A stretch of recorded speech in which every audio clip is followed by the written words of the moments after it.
Hi hello welcome back. ഇന്ന് വന്നിട്ടുള്ളത് പച്ചരി വെച്ചിട്ട് വളരെ എളുപ്പത്തിൽ റെഡിയാക്കാൻ പറ്റുന്ന നല്ല ടേസ്റ്റി ആയിട്ടുള്ളൊരു പാൽ പായസത്തിൻ്റെ റെസിപ്പിയുമായിട്ടാണ്. നമ്മുടെ പിങ്ക് പാലടയുടെയൊക്കെ അതേ ഒരു രുചിയിലുള്ള ഒരു അടിപൊളി പായസമാണ്. അപ്പോൾ ഇതെങ്ങനെ റെഡിയാക്കി എടുക്കുന്നത് നോക്കാം. അതിന് മുന്നേ നിങ്ങൾക്ക് എൻ്റെ വീഡിയോ കണ്ടിട്ട് ഇഷ്ടപ്പെടാമെന്നുണ്ടെങ്കിൽ ലൈക്ക് ചെയ്യാനും ഷെയർ ചെയ്യാനൊന്നും മറക്കരുത്. കൂടെ ചാനൽ സബ്സ്ക്രൈബ് ചെയ്യാത്തവരുണ്ടെങ്കിൽ സബ്സ്ക്രൈബ് ചെയ്ത് സപ്പോർട്ട് ചെയ്യാനും മറക്കരുത്. അപ്പോൾ നമുക്ക് ഇതെങ്ങനെ റെഡിയാക്കി എടുക്കുന്നത് നോക്കാം. അതിനായിട്ട് പെട്ടെന്ന് തന്നെ വീഡിയോയിലേക്ക് പോകാം. അതിനായിട്ട് ഞാനൊരു പാത്രം എടുത്ത് വെച്ചിട്ടുണ്ട്. അതിലേക്ക് ഒരു 1/4 കപ്പ് പച്ചരി, നമ്മുടെ സാധാ പച്ചരി എടുത്ത് വെച്ചിട്ടുണ്ട്. ഇനി നമുക്ക് നന്നായിട്ടൊന്ന് ഒരു 2-3 പ്രാവശ്യം കഴുകിയിട്ട് വെള്ളമൊക്കെ ഒന്ന് വാർത്തെടുക്കണം. അപ്പോൾ നല്ലോണം ഒരു 2-3 പ്രാവശ്യം ഞാൻ കഴുകി എടുത്തിട്ടുണ്ട്. ഇനി ഇത് നമുക്ക് മാറ്റി വെക്കാം. ഇനി ഒരു കുക്കർ ചൂടാക്കി എടുത്ത ശേഷം അതിലേക്ക് ഒരു 2 ടേബിൾ സ്പൂണോളം നെയ്യ് ഒഴിച്ചു കൊടുക്കുക. നെയ്യൊക്കെ നിങ്ങളുടെ ഇഷ്ടത്തിനനുസരിച്ച് എടുക്കുക. ഇനി നെയ്യ് ചൂടായി വന്നാൽ ഇതിലേക്ക് ഒരു 1/4 കപ്പോളം പഞ്ചസാര ചേർത്ത് കൊടുക്കുക.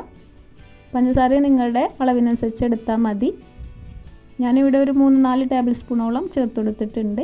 എന്നിട്ട് ഈ ഒരു പഞ്ചസാര നമുക്കൊന്ന് മെൽറ്റാക്കി എടുക്കണം, കാരമലൈസ് ചെയ്തെടുക്കണം. അപ്പോൾ അതിനായിട്ട് നമ്മൾ ഇളക്കി കൊടുക്കുന്ന വേണ്ട, അത് അങ്ങനെ ലോ ഫ്ലെയിമിൽ വെച്ചാൽ പെട്ടെന്ന് തന്നെ കളറൊക്കെ മാറിയിട്ട് ഇതുപോലെ ഗോൾഡൻ കളറായിട്ട് വരും. അപ്പോൾ നല്ല ഒരു ഗോൾഡൻ കളറായി വന്നിട്ടുണ്ട്. ഈ ഒരു സമയത്ത് നമുക്കിതിലേക്ക് ഒരു 1/2 കപ്പ് വെള്ളം ഒഴിച്ചു കൊടുക്കുന്നുണ്ട്. വെള്ളം കൂടി ഒഴിച്ചിട്ട് നന്നായിട്ടൊന്ന് തിളപ്പിച്ച് എടുക്കണം.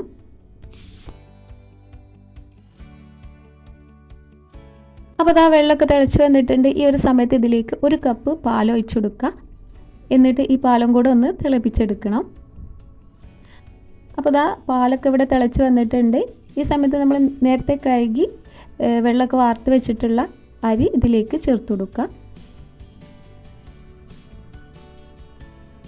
ചേർത്ത് കൊടുത്തതിന് ശേഷം നമുക്കിതൊന്ന് ഇളക്കി കൊടുക്കാം.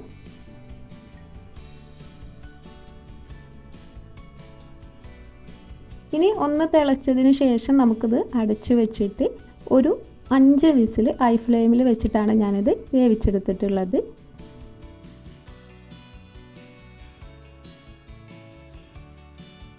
അപ്പോൾ ഒരു വിസിൽ അടിച്ച് വന്നിട്ടുണ്ട്. ഇനി നമുക്ക് അഥവാ ഇതുപോലെ പാല് പുറത്തേക്ക് വരികയെന്നുണ്ടെങ്കിൽ ജസ്റ്റ് ഒന്ന് അപ്പോൾ തന്നെ ഒന്ന് അമർത്തി കൊടുത്താൽ മതി. അപ്പോൾ അതവിടെ പുറത്തേക്ക് അധികമായിട്ട് പോകില്ല. അപ്പോൾ കേട്ടോ ഒരു 5 വിസിൽ ഒക്കെ കഴിഞ്ഞതിന് ശേഷം പ്രഷർ ഫുള്ള് പോയതിന് ശേഷം മാത്രം നമുക്കിത് തുറന്ന് നോക്കാം. അപ്പോൾ പ്രഷർ ഫുള്ള് പോയിട്ടുണ്ട്. ഇനി നമുക്കിതൊന്ന് തുറന്ന് നോക്കാം.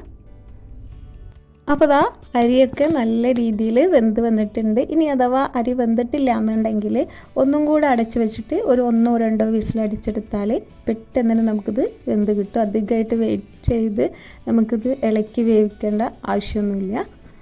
ഇപ്പോൾ നല്ലോണം ഒന്ന് അരിയൊക്കെ ഒന്ന് വെന്ത് വന്നിട്ടുണ്ട്. ഇനി നമുക്കിതൊന്ന് ഒന്നും കൂടെ ഒന്ന് ചൂടാക്കി എടുക്കുക.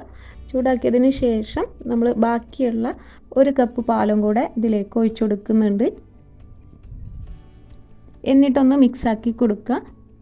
ഒരു മീഡിയം ഫ്ലെയിമിൽ വെച്ചിട്ട് ഈ പാലും നമ്മുടെ അരിയൊക്കെ ഒന്ന് കുറുകി വരുന്നത് വരെ നമുക്കിതൊന്ന് ഇളക്കി കൊടുത്തിട്ട് വേവിച്ചെടുക്കുക.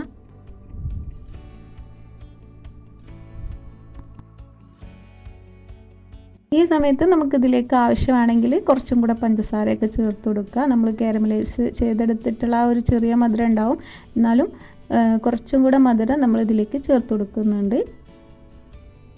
ഇനി ഇതൊന്ന് ഇളക്കിയിട്ട് നമുക്കിതൊന്ന് കുറുക്കിയെടുക്കണം. കുറഞ്ഞ സമയത്തിൽ നമുക്കിത് പെട്ടെന്ന് തന്നെ കുറുകിയിട്ട് വരും. അപ്പോൾ ഇതൊന്ന് ഇളക്കി കൊടുത്ത് മീഡിയം ഫ്ലെയിമിൽ വെച്ചിട്ട് നമുക്കിതൊന്ന് ഇളക്കി കൊടുത്തുകൊണ്ടിരിക്കുക. എന്നിട്ട് പാലൊക്കെ ഒന്ന് കുറുക്കിയെടുക്കുക. അപ്പോൾ പാലൊക്കെ നല്ല രീതിയിലൊന്ന് കുറുകി വന്നിട്ടുണ്ട്.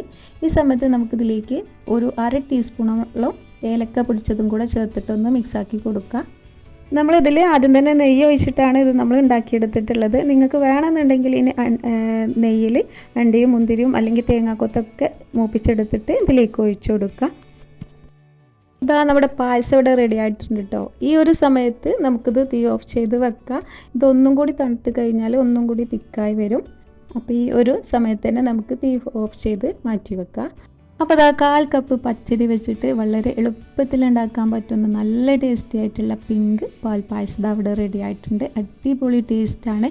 നമ്മുടെ പിങ്ക് പാലടയുടെയൊക്കെ അതേ ഒരു രുചിയിലൊരു അടിപൊളി പായസമാണ്. അപ്പോൾ എല്ലാവരും ഒന്ന് ഉണ്ടാക്കി നോക്കുക.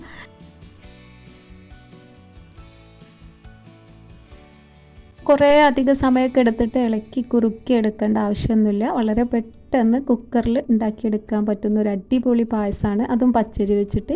അപ്പോൾ എല്ലാവരും ഒന്ന് ഉണ്ടാക്കി നോക്കുക. എന്തായാലും ഇഷ്ടപ്പെടുന്ന റെസിപ്പിയാണ്. ഉണ്ടാക്കി നോക്കിയിട്ട് റെസിപ്പി ഇഷ്ടപ്പെട്ടാൽ താഴെ ഫീഡ്ബാക്ക് അറിയിക്കാനും എൻ്റെ വീഡിയോക്ക് ലൈക്ക് ചെയ്യാനും ഷെയർ ചെയ്യാനൊന്നും മറക്കരുത്. കൂടെ ചാനൽ സബ്സ്ക്രൈബ് ചെയ്യാതെ വീഡിയോ കാണുന്നവരുണ്ടെങ്കിൽ ഒന്ന് സബ്സ്ക്രൈബ് ചെയ്ത് സപ്പോർട്ട് ചെയ്യാനും മറക്കരുത്. അപ്പോൾ പുതിയ റെസിപ്പിയുമായിട്ട് വീണ്ടും കാണാം. താങ്ക്